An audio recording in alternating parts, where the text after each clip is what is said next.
Voilà, donc ça, on le verra de manière très concrète que, hem, avoir une prospection conforme et avoir une prospection, transparente, en fait, où vous expliquez à la personne comment vous avez eu les coordonnées, lui laisser la possibilité de s'opposer à vos communications.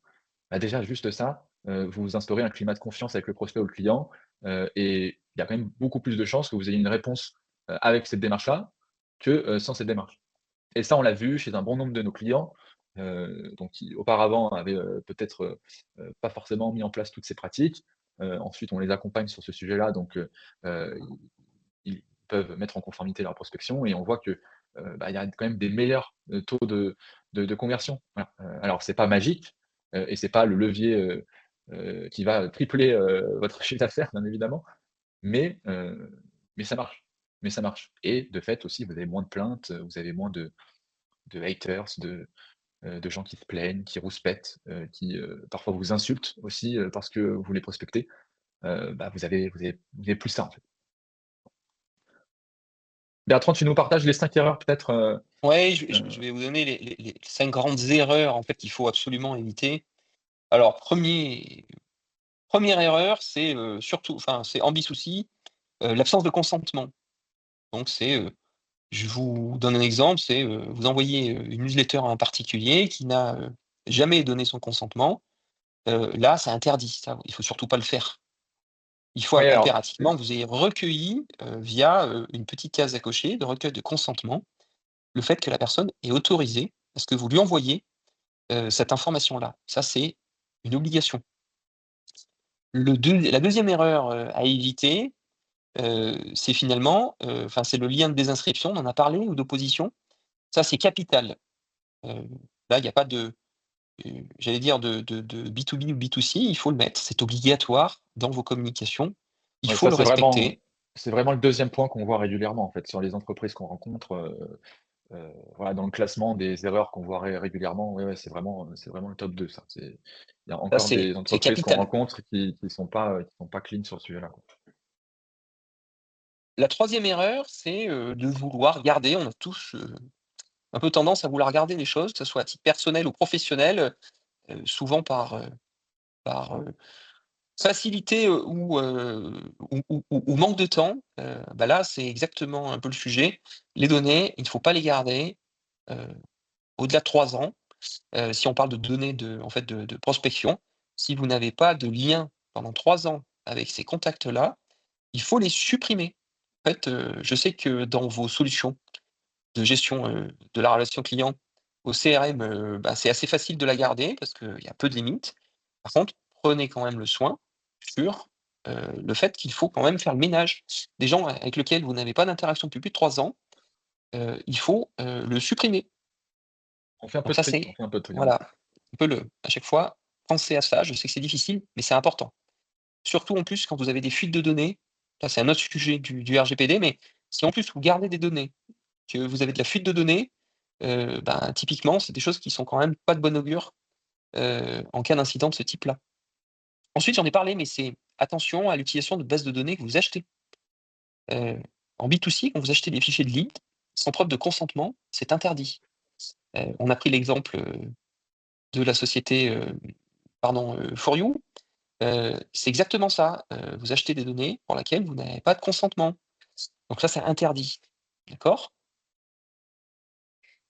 Dernière erreur, en tout cas qu'on voit massivement, c'est pas informer sur la source de collecte. Vous savez, c'est la petite mention, on en a parlé, qui dit comment a été obtenue la donnée.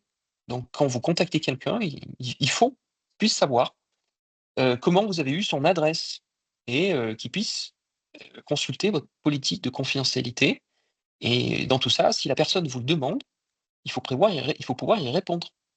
On en a parlé tout à l'heure, mais quand vous prospectez, si on vous dit: «Où avez-vous obtenu mes informations?», vous devez pouvoir y répondre. Vous avez un devoir, heu, légal de réponse à cette sollicitation. D'accord?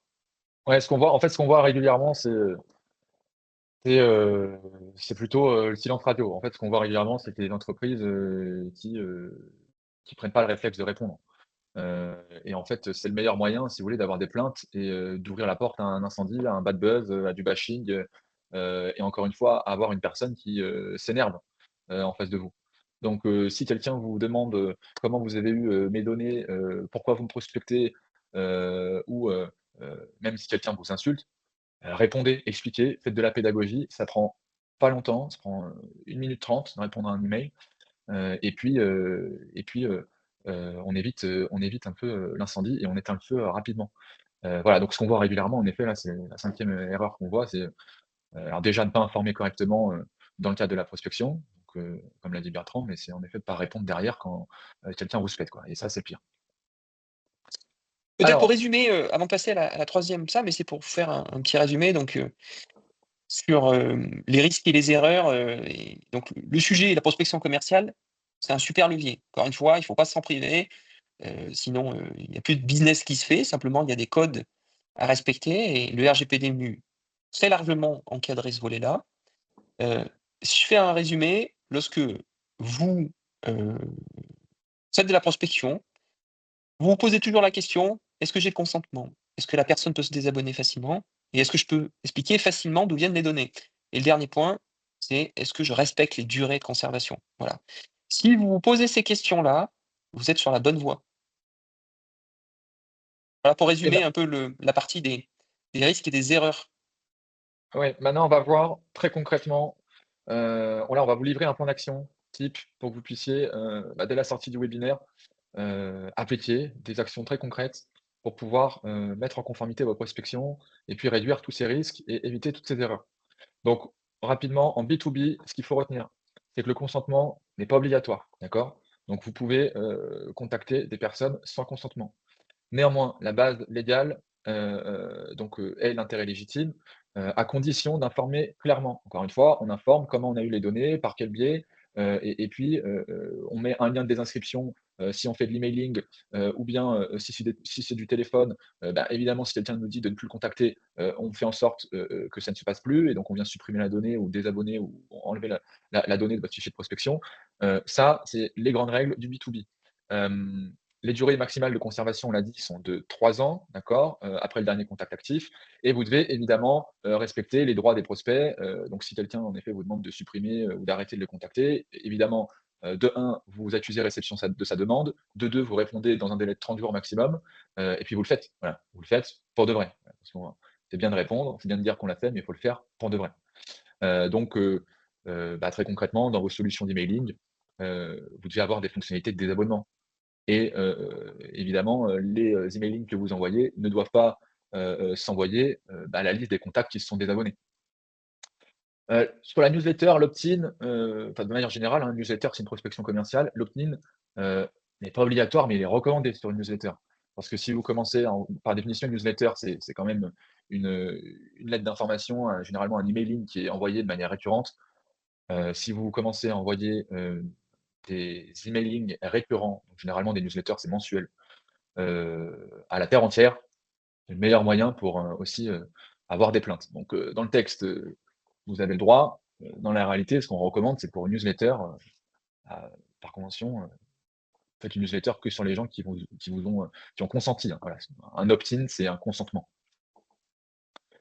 En prospection B2C, ce qu'il faut retenir, c'est que le consentement est obligatoire, donc ce fameux opt-in, donc c'est-à-dire, que la personne ait accepté de recevoir une communication, une sollicitation de votre part.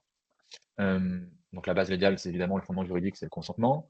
Ça se traduit généralement par une petite case à cocher dans un formulaire ou autre, en tout cas, une preuve, tangible que la personne ait accepté de recevoir vos communications, vos sollicitations.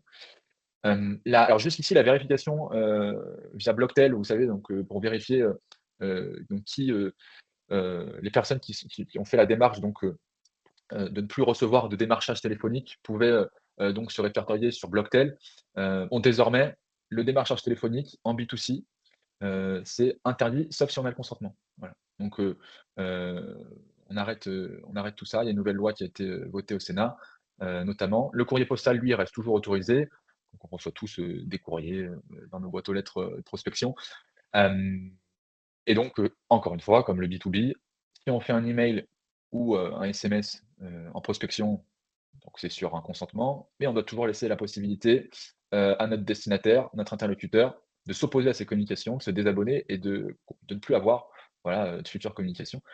Les durées de conservation restent toujours de 3 ans et vous devez aussi en B2C évidemment respecter le droit des prospects et le droit des clients, suppression de données, demande d'informations, d'accès sur les données de la personne, et cetera.